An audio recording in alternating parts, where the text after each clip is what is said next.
Been a while since we did a driving in the South together. Yeah.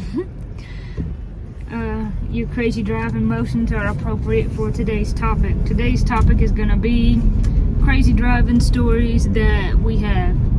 So I will go first, give you some time to think about your crazy driving stories. Most of my crazy driving stories, you were there for most of them. So one time in my car, this has been, I don't know, it's been a while ago. It's before me and Austin were married. And I was with Katie and we were driving through a little place called Warren, North Carolina. And there was a school bus in front of me. I did not know, no, there wasn't a school bus in front of me. It was on the other side. And there was a car in front of me. And then all of a sudden we're kind of going downhill and this car slams their brakes on. And I could not believe how short they stopped. And so I smacked mine. That is the hardest time still ever that I have ever smacked my brakes. And all of a sudden, once I realized that the airbags didn't come out and we were fine, the hazard lights were on. And I was like, Katie, did you turn the hazard lights on? It was just from braking. Apparently, I don't know if other cars do that, but apparently if you brake super hard, the hazard lights come on. And so what had happened is the car in front of me didn't see that school bus, and the school bus was stopped. Yep. And so they were trying to brake really hard, really fast. Yeah, that was pretty scary. I was like, I just could not believe that I did not hit those people. Well, and everything, I remember, like, everything that was in the back seat was in the windshield. I mean, there was crap everywhere in that car. I could actually hear and feel the stuff fly from the back seat up and hit me. I mean, we just, that's the closest I ever came to, like, rear-ended anybody, and I wasn't even driving. Now, one time when I was driving the 4Runner, and Corey was driving her car.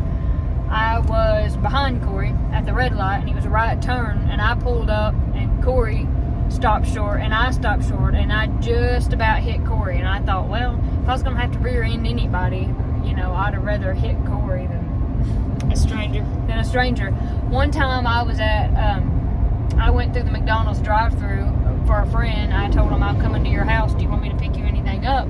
And they said, go to the McDonald's drive-thru and get me a hamburger. And I said, all right. So I was sitting in the drive-thru waiting my turn to get them their hamburger, and I actually had my foot on the brake. My car was in park, or not in park, it was in drive. I didn't put it in park, and I had my foot on the brake, and I was turned around backwards trying to get something out of the back seat, probably my water. And I felt my car go forward, and I thought, well, how is that possible? How's my car moved forward when I've got my foot on the brake? And I, for a minute, was like, that's really weird. Did my foot slip off? And I was like, no, it's not. And about that time, I looked in my mirror, my left mirror, and a woman was approaching my car, and she said, I hit your car. And I said, are you sure? And I put it in park and got out and looked, and I didn't see anything. I couldn't see anything. Now, there's a Reese hitch on the 4Runner, and so even if she would have hit it, it wouldn't, my car couldn't have been damaged because that hitch sticks out further than my bumper. When we were little one time, like really little, Dad was driving and we were in the 4Runner, same type of deal, at a red light, and somebody hit the car pretty hard, and we thought like he was just joking, like he might hit the brakes really hard or something, but I remember it, like, you know, jolted the car pretty bad. Holy cow. Yeah, I've known about that. Have you They not known painted about that building. Yeah, I watched them paint it. I haven't been this way in like a week, and that building has been painted. So, and I wondered what that was about. Somebody rear-ended us that time, and rear-ended us pretty good, and it tore their bumper off. It was laying on the pavement, and it never hurt the 4Runner because they hit that Reese hitch. While Katie's in the post office, I will talk more about my driving stories. If you've been on the channel, you know that a couple weeks ago I sideswiped someone, and that was no big deal. I did not even damage their vehicle at all, and it did damage mine, and I still haven't got it fixed because just like I said in that other video, I just can't reason spending that amount of money on a car that's 12 years old when it's not damaged really that bad at all. It's really just cosmetic, so I'm still driving around like that. That's probably my biggest driving story, and it was like just my fault. I just was not paying attention, and it's like going down the main street in town, and 2 lanes, but the cars are parked on the street, and there's just not really room for 2 cars really, and I just didn't look and sideswiped these poor people, but it turned out fine. Of course, there's been lots of other times where I nearly rear-ended people. There's a place in kind of Claremont, Cleveland, Georgia area, and it's just a really bad place for that to happen. Everyone kind of bows up because you're kind of coming from the big highway to kind of a smaller 2-lane road, and and the speed limit goes down, and it's just a lot of congestion and a lot of businesses and restaurants there. And I have definitely been following people too close. They stop short and almost hit them. I've done that several times, so I know from that area to just beware, stay far away from people, give them a wide berth. Luckily, Katie and I have never been in an accident or anything. I mean, the closest thing was, like I said, when I sideswiped that person, and that was no big deal. I have had 2 flat tires. I've mentioned that on the channel before, I think, and they were both the same tire on the car, but not the same car, if that makes sense, and both at the same place when I had the 2 flat tires, and my dad was able to come and change them for me, so that was good. Another driving story that comes to mind, this is maybe like one of my more crazy ones. This is when Katie and I were in college, and we were in the 4Runner, and we were coming home, and we got to a place in the road where there was a curve. It was a blind curve. This was also in Warren, North Carolina, and I guess it was the state working on the road or something, and they were around a blind curve, and they waved me on, and I was just like a little bit perplexed, thinking, but you can't see around the curve either, so why are you telling me to go on? And I thought, I'm just gonna sit here because I don't know who's coming around that curve, and I don't want to be hit. And I thought, I can be patient, like it's no problem for me to wait.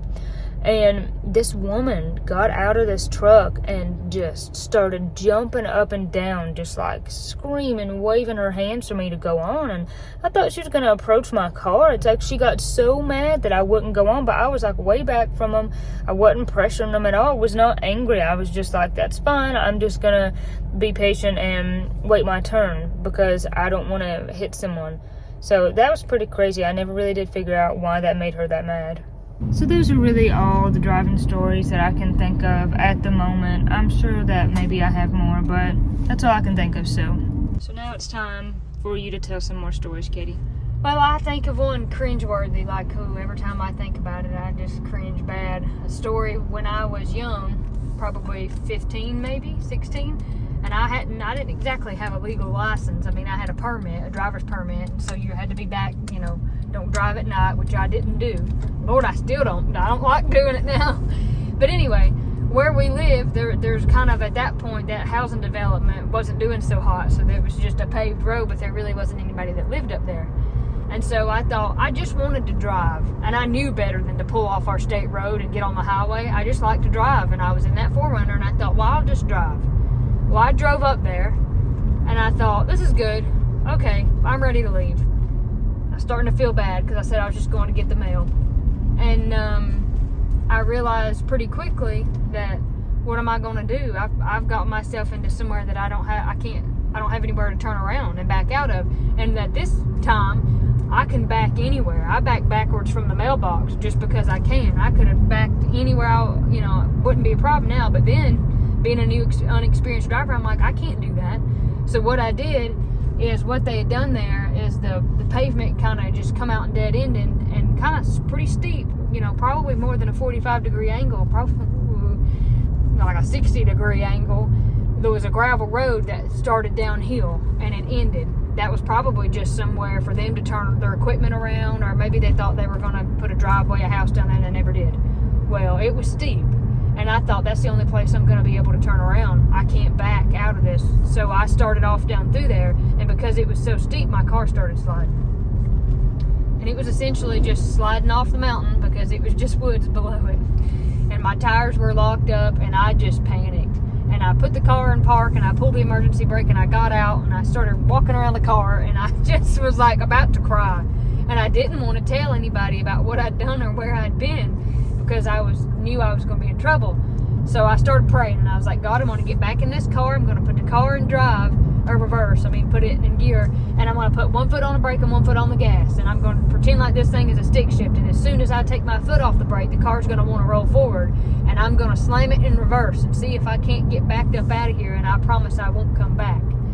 And so I did. I got backed out of there, and to this day, I've never been back. I never did that again. And I was honest of heart. All I would have had to do was tell my parents I just want to drive, but I didn't tell them. And I thought I was going to roll that car off a mountain. Have mercy. Did I ever tell you that, Corey? Yeah, but you only told me that like once. Yeah, because I was just totally ashamed. So I did that. Of course, they know about the 4Runner died on us and the weird stuff about the rats in the car. oh, this is not a good one. This is gonna reflect once again bad on me. By the end of this video, everyone's gonna think my license should be revoked. One time, we went to the grocery store early in the morning in the 4Runner, and we went to Save-A-Lot, and we got some meat. Corey wanted some hamburger meat or whatever. Somebody got the meat, and we loaded all the groceries up in the 4Runner, and so we got home and we unpacked everything and put everything away, and that was that. Well, that meat fell under the passenger side seat. And so in a few days, I was driving my car and I thought, something does not smell good in this car. What smells so bad in this car? Did a rat crawl in it and die?